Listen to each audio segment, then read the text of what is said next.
हिंगोली जिल्ह्यामध्ये सातत्यानं मोठ्या प्रमाणात पाऊस पडतो। रात्रीपासून सुरू असलेल्या पावसामुळे जिल्ह्याभरामध्ये अनेक ठिकाणी पूर परिस्थिती निर्माण झाली आहे। कयाधू नदीला सुद्धा मोठ्या प्रमाणामध्ये पूर आलेला आहे आणि या पुराचं पाणी डोंगरगाव पुलगावाच्या शिवारामध्ये रामाकृष्ण कॉटन इंजिनिअरिंग नावाच्या कंपनी आहे, त्या कंपनीमध्ये शिरलेलं आहे।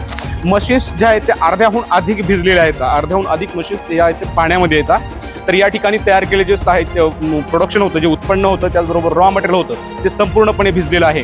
या कॉटन इंजिनिअरिंग कंपनीमध्ये जे ते जे कापूस आहेत, कापसापासून रुई आणि सरकी वेगळी केली जाते, असं या ठिकाणी काम केलं जातं। परंतु पाणी मोठ्या प्रमाणामध्ये कंपनीमध्ये शिरल्यामुळं मशीन्सचा असो, त्यामध्ये जे काही प्रोडक्शन हाती आलेले आहे त्या प्रोडक्शनचं सुद्धा मोठ्या प्रमाणात नुकसान झालेलं आहे। कंपनीचे सहकारी आणि मालक आपल्यासोबत। दादा, किती नुकसान झालेलं आहे या ठिकाणी? पाणी किती आहे याच्यामध्ये? 2.5 ते 3 फूट पाणी आहे सध्या। आता अन्नाचा नुकसान 2.5 ते 3 कोटीचा जवळपास होते अंदाजा।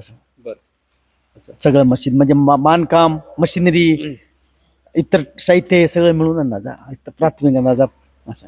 अच्छा, बरं। कंपनीमध्ये आता पाणी किती आहे? रोजगार काम करत होते की ते कामगार? काय कंडिशन होती पाणी पूर कंपनीमध्ये येण्याच्या अगोदर?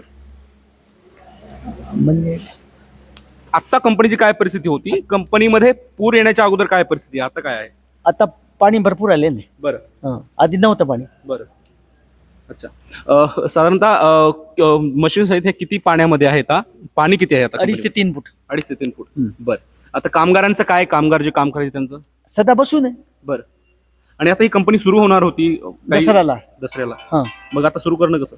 आता देवाच्या हाती, आता आपल्या हातात काय, आता जे होईल ते काय। बँकेचं कर्ज फिटनेस सध्या अवघड आहे। किती कर्ज? किती कर्ज? कर्ज आहे 4.5 करोड। 4.5 करोड। आणि किस्त किती आहे?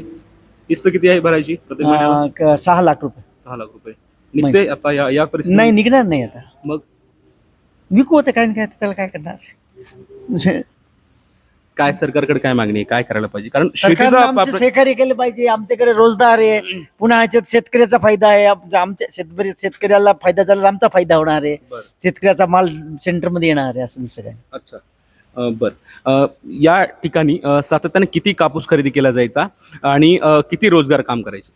म्हणजे अन्नाचा रोजची 500-700 क्विंटल कापूस डेली खरेदी करण्यात येते। बरं। आणि कमीत कमी 25 ते 30 रोजगार काम करणार आहे डेली।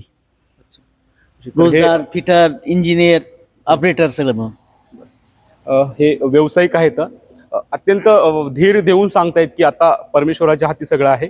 परंतु या ठिकाणची परिस्थिती पाहायला गेलं तर मी ज्या ठिकाणी उभा आहे इथं माझ्या मांड्या इतकं पाणी आहे, गुडघ्याहूनही जास्त पाणी आहे। कंपनीतल्या संपूर्ण ज्या मशीन्स आहेत त्या पाण्यामध्ये आहेत। करोडो रुपयाचं नुकसान असल्याचं व्यावसायिक सांगतायत। आणि या ठिकाणी काही दिवसामध्ये आता CCIच्या वतीनं कापूस खरेदी केली जाणार होती, जो गव्हर्नमेंट खरेदी करत असतो आणि यांच्याकडे देत असतो याच्यावर प्रोसेसिंग करण्यासाठी। परंतु आता पूर्णपणे मशीन्स पाण्यामध्ये भिजल्या येतात, त्यामुळे आता ही संपूर्ण कंपनी सुरू करणं मोठं कठीण जाणार आहे। आणि करोडो रुपयांचं नुकसान झाल्यामुळं व्यावसायिक पुरते हातबल झालेले आहेत। शेतीचं नुकसान झालंय, लोकांच्या घरात पाणी शिरलंय, त्याची मदत सरकार देईल। परंतु या व्यावसायिकांचं काय? या व्यावसायिकांच्या सुद्धा पाठीशी सरकारनं उभं राहणं गरजेचं आहे। माधव ABP माझा, डोंगरगाव पूल, हिंगोली। ABP माझा, उघडा डोळे बघा नीट।